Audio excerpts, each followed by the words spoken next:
On predefined frequency, Workday generates a Apache file, which then get encrypted and transported to the SAP HR system.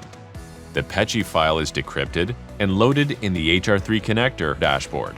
All Workday staffing events and data are mapped and transformed to SAP actions and info types.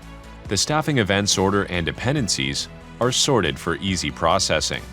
This is very useful in the case of a BP rescind or correct BP event on the Workday side.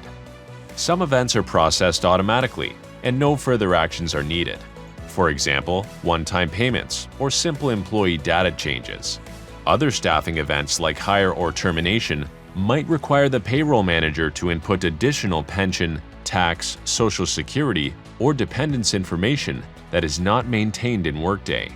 In this case, the payroll manager is presented with the usual SAP action to fill the missing information.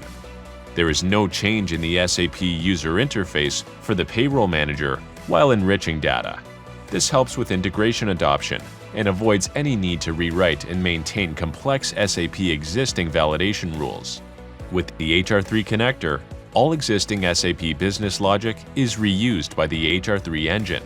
Payroll data or documents can be sent back to Workday if needed.